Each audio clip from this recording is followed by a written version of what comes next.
오늘부터는 골로새서 말씀을 가지고 함께 은혜를 나누고자 합니다. 오늘 말씀 제목은 하나님의 비밀이신 그리스도라는 제목을 가지고 우리 함께 은혜를 나누고자 합니다.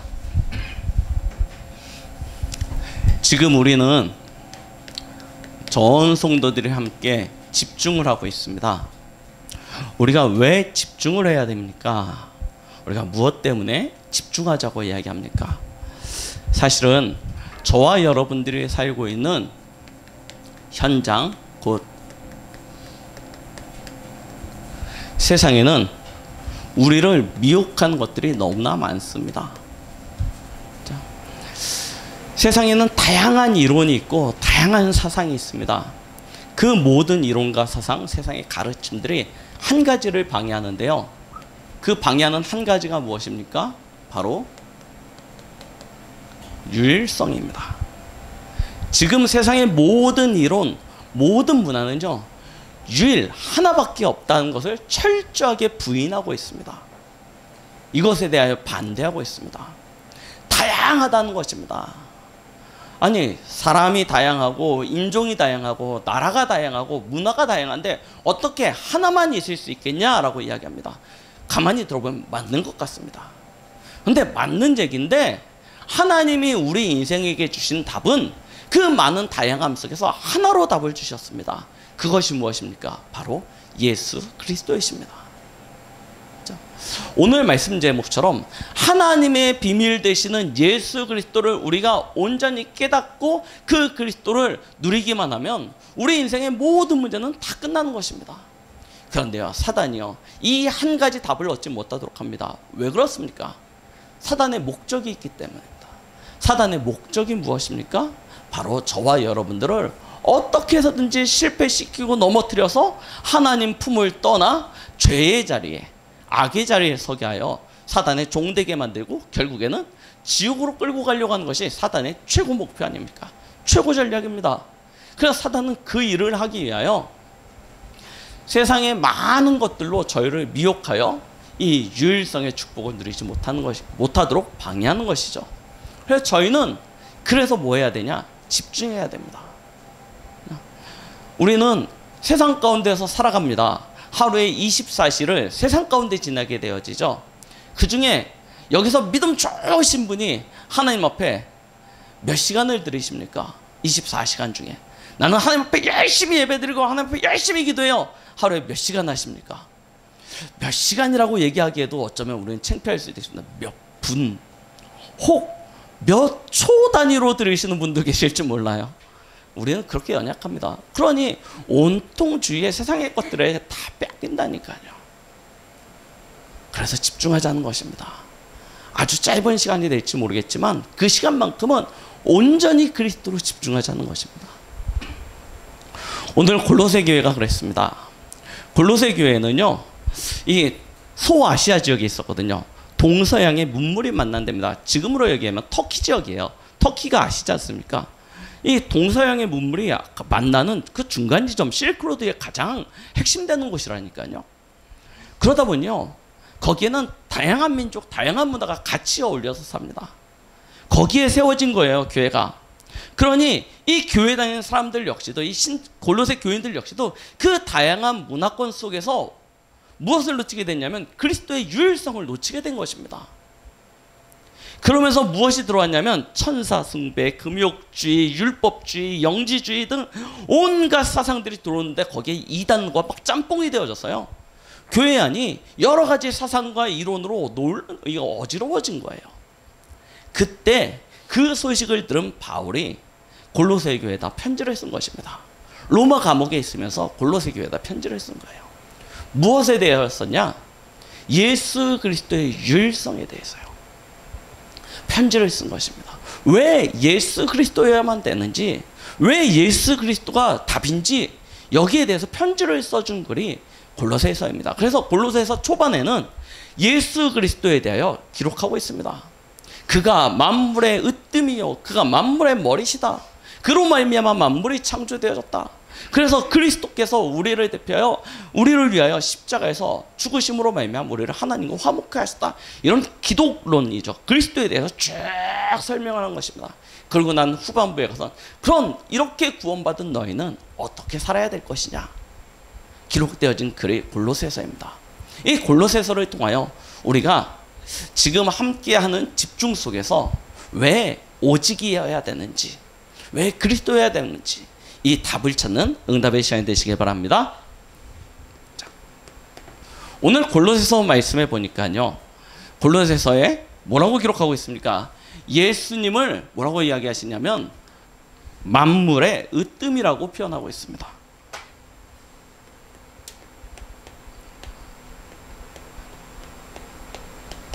다른 얘기로 만물의 머리가 되신다라고 이야기하고 계셔요.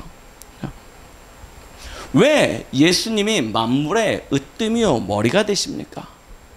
우리가 그리스도를 어떻게 알고 계시냐면 굉장히 한 일편적인 모습을 가지고 그리스도를 전부라고 생각할 때가 많습니다. 예수 그리스도 하면 우리가 느끼는 그리스도는 어떤 그리스도냐면 연약한 이입니다. 고난입니다. 십자가에 달리셔서 피 흘리셔서 죽으신 그 고난의 주만 생각하십니다. 그런데 실제로 놓치고 있는 분, 또 우리 교회에서는 영광의 주 얘기 많이 하지 않습니까? 보좌에 막 얘기하십니다.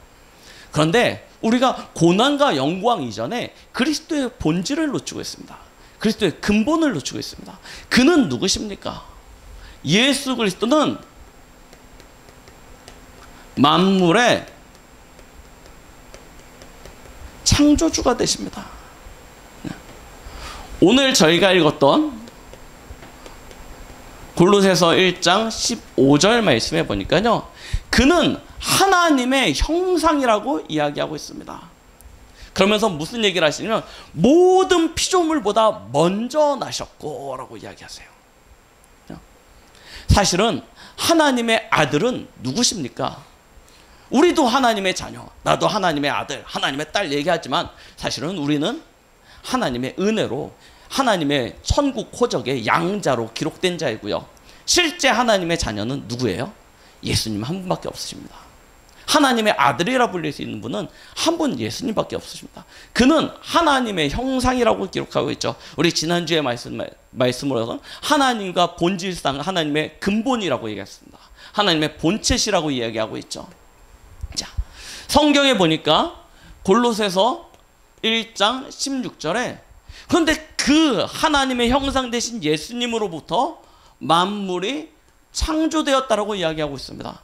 아니 무슨 얘기예요? 창세기 보니까 하나님이 세상을 창조하셨다고 얘기하고 있는데, 하나님이 빛이 있으라 하심에 빛이 있었고, 창세기 1장 3절로 31절 말씀해 보니까 천지창조 누가 하셨습니까?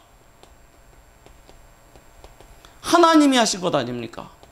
근데 왜 예수님을 통해서 하셨다라고 얘기하고 계시죠?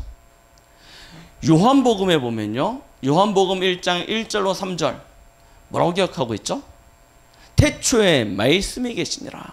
이 말씀이 하나님과 함께 계셨고 이 말씀이 곧 하나님이시라 라고 하시면서 하나님이 말씀으로 세상을 창조하셨다고 표현을 하고 계십니다. 그런데 그 말씀이 육신이 되어 우리 가운데 오셨습니다. 그분이 누구시라고요? 바로 예수님이라고 이야기하시죠. 말씀이 곧 누구시냐? 예수님이라 라고 성경에서는 이야기하고 계시는 것입니다. 자, 세상 만물을 창조하신 이가 있습니다. 물론 하나님의 계획 가운데 하나님의 능력으로 세상을 창조하셨습니다. 그런데 그 능력의 주체적인 이가 누구시냐? 바로 그의 아들 되신 예수님이시라는 사실입니다.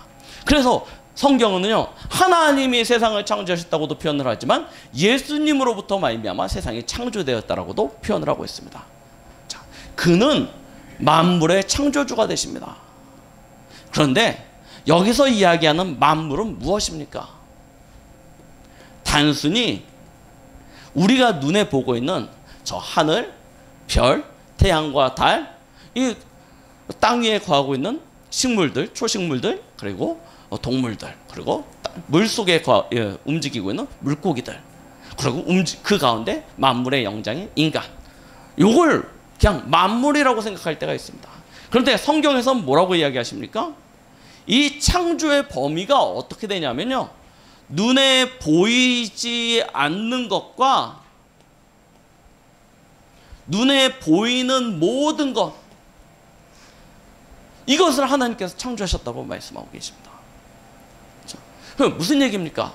우리가 아까 말씀드렸듯이 창세기 1장 15절에 예수님이 모든 피조물, 모든 만물보다 먼저 나왔다고 생각하니까, 하나님이 하나님의 나라를 다 창조하시고 거기에 천문천사들도 다 만들어 놓으시고 하나님의 영적인 세계를 다 만드시고 난 이후에 그 다음에 예수님을 이렇게 잉태하셔서 태어나게 하셨나, 이런 식으로 생각할 수 있습니다. 근데 그것이 아니라는 거예요. 모든 영적인 세계가 창조되어지기 전부터, 그러니까 우리가 알고 있는 천군 천사나 이런 보좌, 그 이전부터 하나님이 홀로 모든 것으로부터 존재하셨던 그때부터 이미 예수께서는 하나님과 함께 하셨다는 얘기십니다. 그리고 그로 말미암아 이 땅에 보여지는 모든 만물도 창조되어졌다는 것이죠. 이런 눈에 보이는 세계, 눈에 보이지 않는 세계, 이 정도가 아닙니다. 보니까 또 뭐라고 이야기하냐면 왕권과 그 다음에 주권과 모든 통치자들과 모든 권세 역시도 누구의 손에서요? 예수님의 손에서 나타난다는 것입니다. 저희 김동훈 목사님 늘 하시는 얘기가 무슨 얘기입니까? 아니, 우리가 믿는 자 아닙니까? 그렇죠? 대통령 뽑을 때 어떻게 뽑으셨습니까? 이렇게 보다가 야, 이 사람이 마음에 드네, 네, 이 사람 뽑아야지 하고 보통 뽑으셨겠죠. 그러나 조금 나라와 민족을 위해서 기도하시는 분들은 하나님, 이 나라에 진짜 필요한 대통령이 누구입니까? 라고 막 기도하시다가 하나님한테 간구하는 기도 속에서 응답받고 아마 찍으셨을 것입니다. 그렇죠? 각자가 틀릴 거예요. 누굴 찍었는지 모르겠습니다.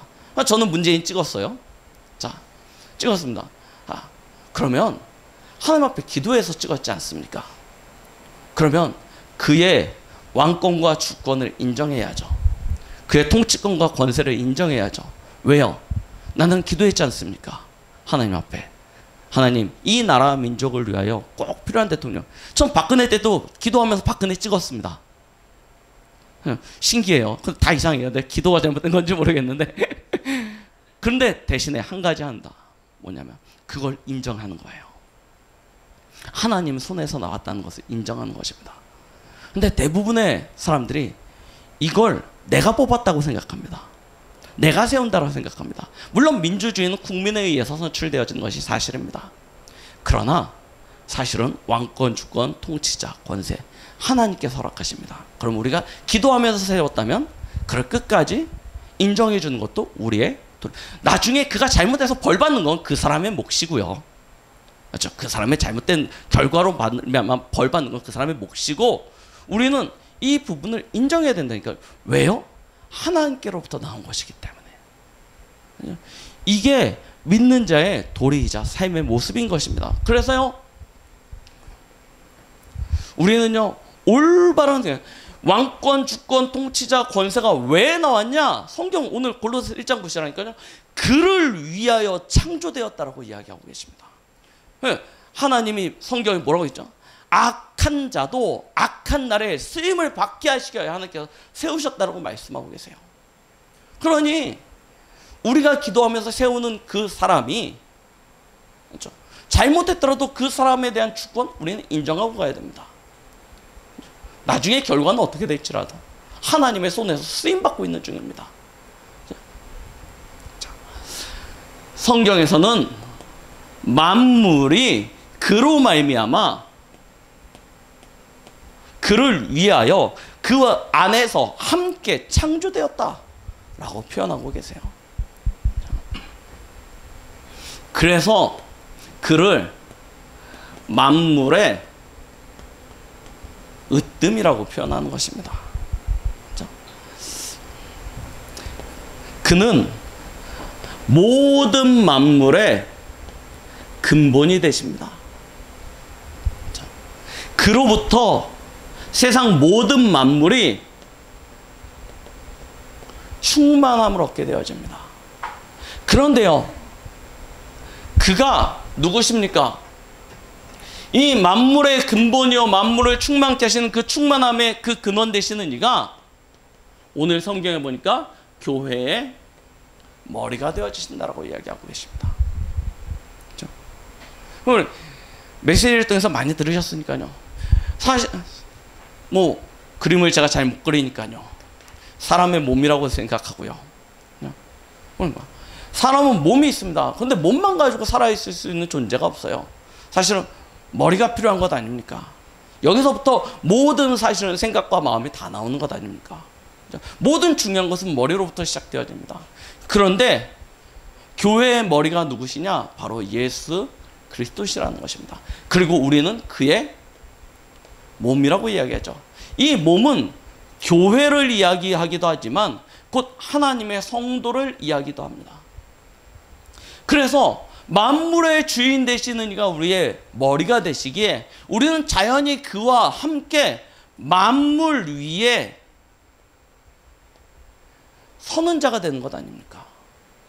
내가 주인이 아닌데 주인 되신 그리스도가 우리의 머리가 되시니 우리 또한 만물 위에 주인이 되는 삶을 사는 것입니다. 창세기 1장 27절 28절에 이 형상, 하나님의 형상의 근원적인 축복을 언제 회복할 수 있냐? 그리스도와 함께 할 때요. 그래서 예수 그리스도는 우리를 위하여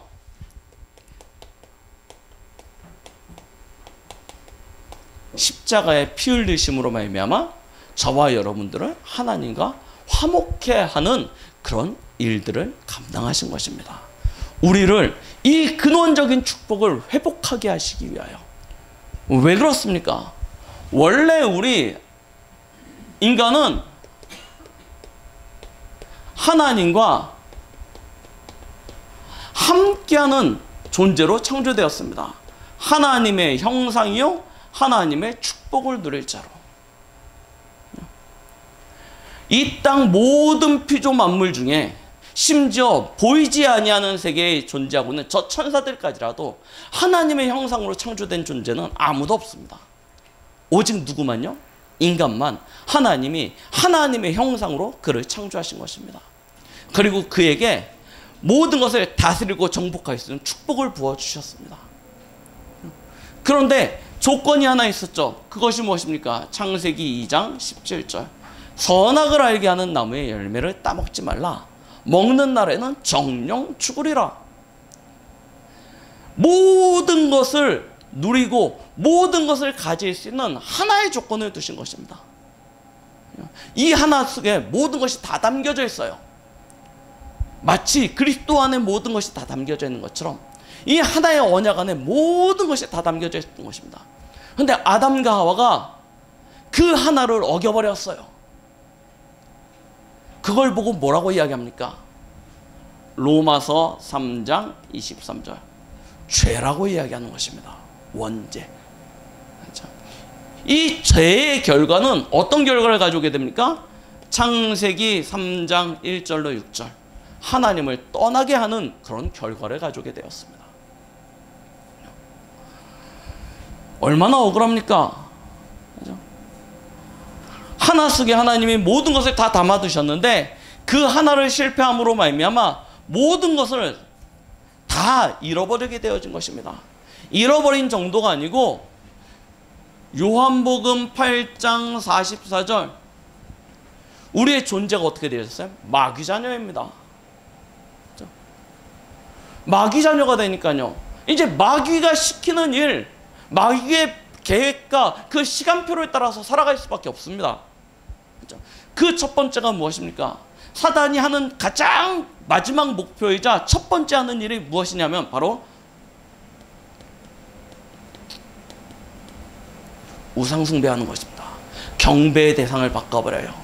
하나님 앞에 예배드리지 못하게 하고 다른 신에게 절하게 하는 것입니다. 그게 눈에 보이는 형상, 마치 뭐 부처님이나 알라신이나 이런 눈에 보이는 형상, 뭐 당산나무라든지 어떤 큰 바위라든지 태양신이라든지 달 이런 거에 절하기도 하지만 사실은 요즘에 와서는 우리가 가지고 있는 이념, 신념, 우리 돈 이런 거, 특히 우리 대한민국은 자녀 이런 것들도 전부 다 무엇이 되어집니까? 하나님보다 앞선 것들이 되어집니다. 그걸 보고 우상이라고 이야기합니다. 이 우상 숭배의 결과는 어떤 결과를 가져옵니까? 마태복음 11장 28절 수고하고 무거운 짐을 더하게 되어지는 것입니다. 이 수고하고 무거운 짐의 결과는 우리의 마음과 생각을 병들게 만듭니다. 정신적인 문제를 가져온다니까요. 참 평안이 없습니다. 안식이 없습니다. 그러니 사람들이 무엇을 찾아갑니까? 쾌락을 찾아갑니다. 세상의 즐거움을 쫓아갑니다. 쾌락과 즐거움을 쫓아가면 어떻게 되는지 아십니까? 사람이 죄 가운데 서게 되어집니다.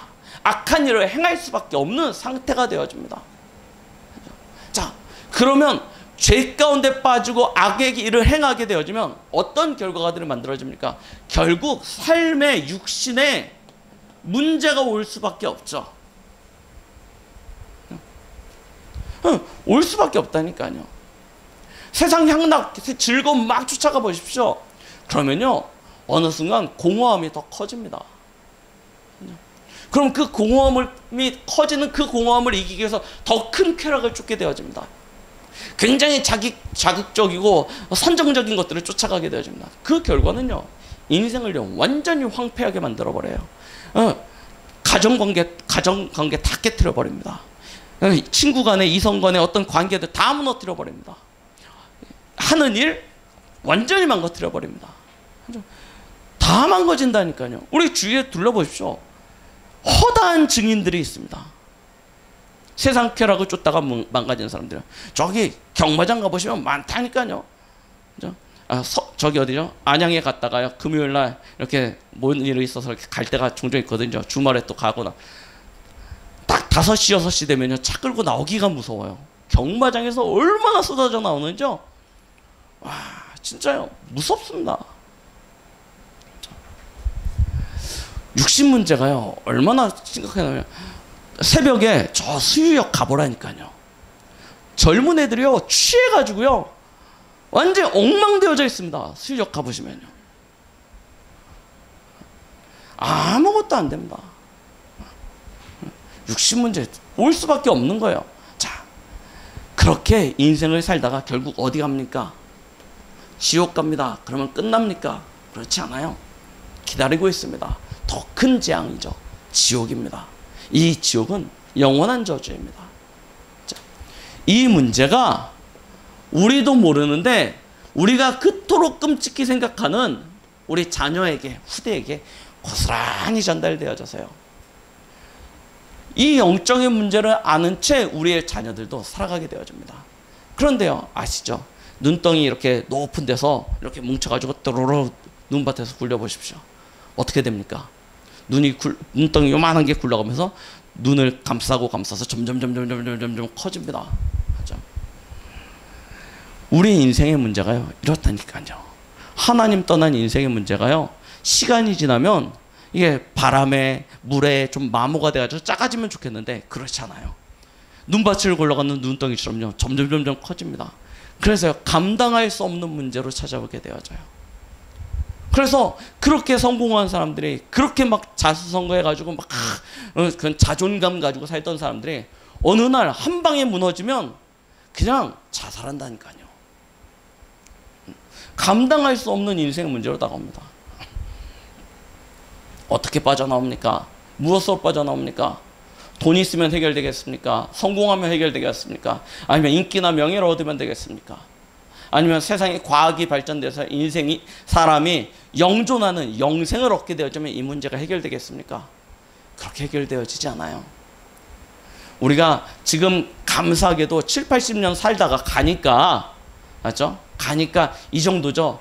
우리가 이 짐을 짊어지고요, 한 500년 산다고 생각해 보십시오. 무슨 낙으로 살겠습니까? 무슨 재미가 있겠습니까? 우리 아브라함처럼 막 900년, 1000년 산다고 생각해 보십시오. 그죠? 이게 어떤 인생이 되겠습니까? 완전히 인생이요, 지옥 같은 인생이 되는 것입니다. 하나님이 그래서요, 하나님 떠난 인생에게 시간표를 주신 거예요. 정령 죽으리라. 이게 하나님의 은혜일지도 모릅니다. 사람의 방법으로 해결이 안 돼요. 그래서 하나님이 길을 내어주신 것입니다. 그 길은 무엇입니까? 요한복음 1장 1절로 3절. 하나님이 이 땅에 오신 것입니다. 14절. 사람의 몸을 입고요. 그분을 누구라고 이야기합니까? 예수님이라고 이야기합니다. 그 예수님이 우리를 위하여 십자가에서 우리 인생의 모든 문제를 다 해결하신 것입니다. 그래서 우리는 그를 그리스도라고 이야기합니다. 그리스도는 어떤 분이십니까? 하나님 떠난 우리 인생에 하나님 만나는 길이 되어주신 분이십니다. 내가 곧 길이요 진리요 생명이니 나로 말미암지 않고는 아버지께로 올 자가 없느니라. 우리가 왜 하나님을 떠났습니까? 죄 때문입니다. 죄로 말미암아 저주와 재앙 가운데 빠졌습니다. 그런데 예수 그리스도께서 십자가의 죽으심으로 말미암아 우리의 모든 죄와 저주의 문제를 단 한 번에 끝내버리셨습니다. 생명의 성령의 법이 죄와 사망의 법에서 너를 해방하였음이라. 완전히 끝내신 것입니다. 누구 때문입니까? 누구 때문에 오늘 우리가 이렇게 고생하면서 살아가고 이렇게 실패한 인생을 살아가고 있습니까? 사단 마귀 때문입니다. 마귀가 우리를 실패시키고 마귀가 우리를 미혹하고 있습니다. 그래서 하나님의 아들이 나타나신 것은 마귀의 일을 멸하려 하심이라. 승리케 하시는 것입니다. 그렇죠? 하나님 만나는 길 대신 참 선지자로, 우리의 모든 죄와 저주의 문제를 해결하신 참 제사장으로, 사단의 권세를 이기신 참 왕으로 예수님이 이 땅에 오셔서 우리의 인생의 모든 문제를 해결하신 그리스도가 되어주신 것입니다. 어떻게 하면 되냐? 이 그리스도를 요한복음 3장 16절 믿기만 하면 영생을 얻는다라고 말씀하고 계십니다. 하나님이 세상을 이처럼 사랑하사 독생자를 주셨으니 누구든지 저를 믿는 자마다 멸망치 않고 영생을 얻게 하려 하심이라. 믿으면 됩니다. 복잡하지 않습니다. 세상의 모든 종교 가보십시오. 이처럼 간단한 답을 주는 종교가 아무데도 없습니다. 그래서 사람들이 이 진리를 믿지 못합니다. 너무나 간단해요. 믿으면 된다니. 세상에 그런 은혜가 어디 있습니까? 그런 축복이 어디 있습니까? 우리가 상식적으로 세상에서 살다 보니까 알게 되어진, 터득되어진 경험이 있습니다. 그게 뭐냐면 무언가 열매를 거두려면 노력해야 된다는 것입니다. 수고해야 된다는 것입니다. 이게 세상의 보편적인 진리입니다. 그런데 하나님의 구원의 방법은 그 세상이 말하고 있는 보편적 진리에서 벗어났어요. 그러니 사람들이 거짓말이라고 이야기합니다. 어떻게 죄인이 저렇게 죄를 지은 악한 자들이 믿기만 하면 구원을 받느냐? 그러면 죄 안 짓고 산 나는 얼마나 억울하냐? 이야기할 수도 있습니다. 그런데 그거는 자기 생각이고요. 모든 사람이 이미 죄인이라니까요. 하나님은 그래서 모든 죄인들에게 동일한 법을 주셨습니다. 신분 고하에 상관없이, 부의 어떤 척도에 상관없이, 지식의 배움에 상관없이 하나의 법을 주신 거예요. 뭐예요? 믿으면 된다는 것입니다. 믿기만 하면 구원을 받는다는 거예요. 맞죠? 로마서 10장 9절로 10절. 너희가 마음으로 믿어 의에 이르고 입으로 시인하여 구원을 받게 될 것이다. 말씀하시는 것입니다. 입으로 시인한 것, 그걸 보고 뭐라고 이야기합니까? 영접이라고 이야기합니다. 그러면 어떤 일이 벌어집니까? 영접하는 자, 곧 그 이름을 믿는 자들에게는 하나님의 자녀가 되는 권세를 주셨으니. 하나님이 인류에게 주신 하나님의 선물입니다. 완전 실패하여 멸망 가운데 빠져버린 인류에게 주신 하나님이 주신 유일한 답입니다. 이 그리스도를 믿기만 하면 하나님의 자녀가 되는 것입니다. 예수 그리스도는 이 땅에 오셔서 우리를 위하여 십자가의 피 흘리심으로 말미암아 우리 인생의 모든 문제를 해결하시고 하나님과 화목하게 하되는, 우리를 하나님의 자녀 되게 하시는 그런 축복을 주셨습니다. 절대로 건너갈 수 없는 이 저주의 구렁텅이, 이 죄의 담, 예수 그리스도께서 우리 인생의 다리가 되어주신 것입니다. 그리스도를 통하면 누구든지 하나님께로 건너갈 수 있는 그런 통로가 되어주셨어요. 그래서요, 천하 인간의 구원을 얻을 만한 다른 이름을 우리에게 주신 적이 없다는 것입니다. 이 그리스도를 믿기만 하면 우리는 하나님의 자녀가 됩니다. 하나님의 자녀가 된 저와 여러분들의 신분은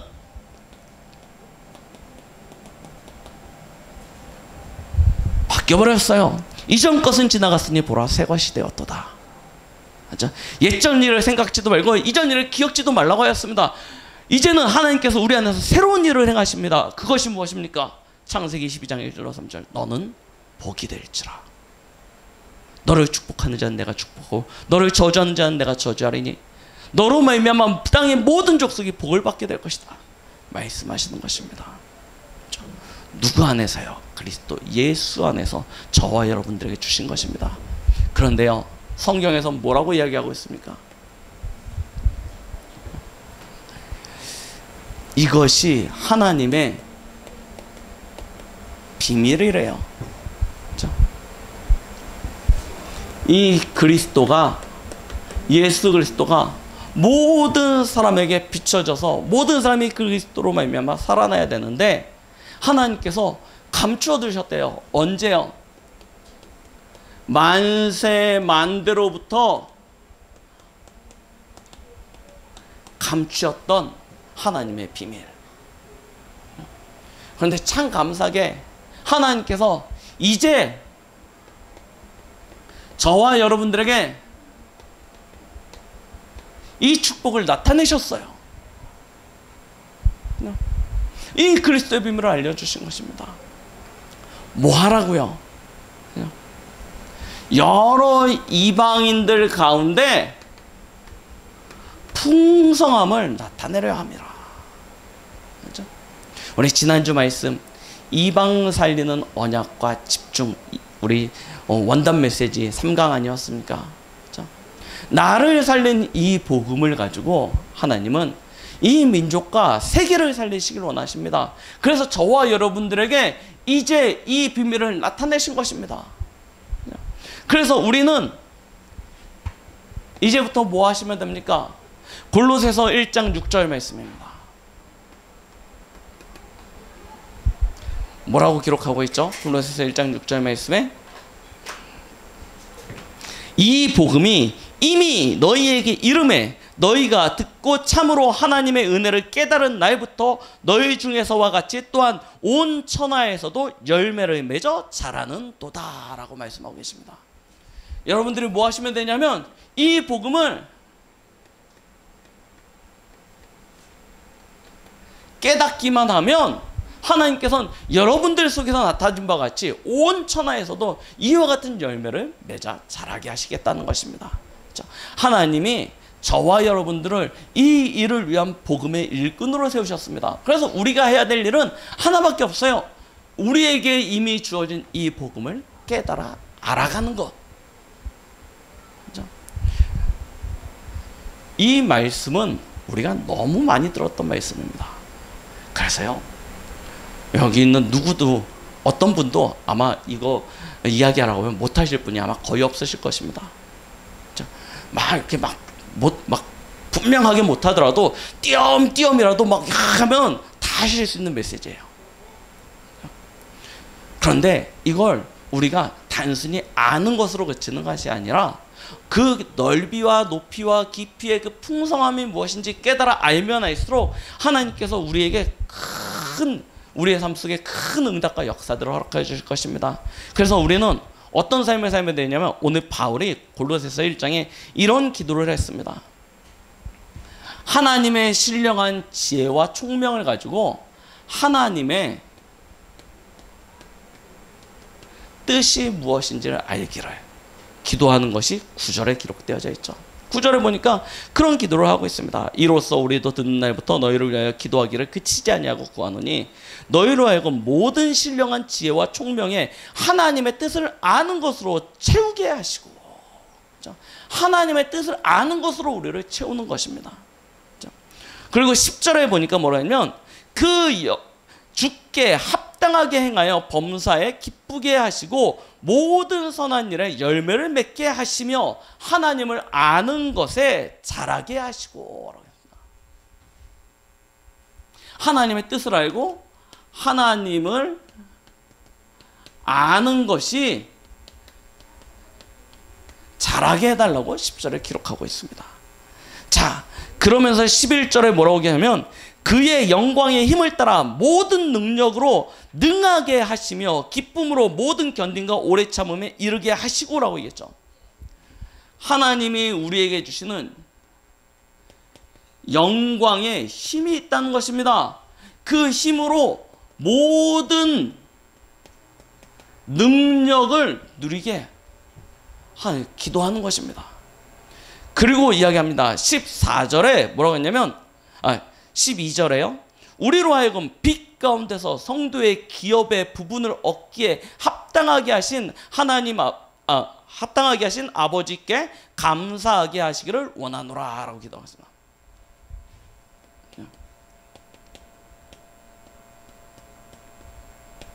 성도의 기업이 있다는 것입니다. 이런 부분들을 깨달아 알기는 바울은요 골로새 교회를 향하여 기도하였던 것입니다. 우리도 그래서요 무슨 기도를 하냐면 이 기도를 하는 것입니다.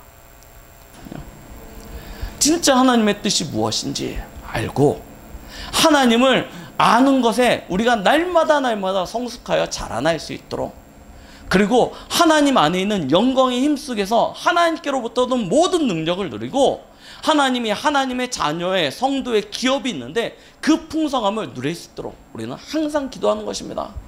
이 기도 속에서 골로새서 1장 23절 말씀해 보니까요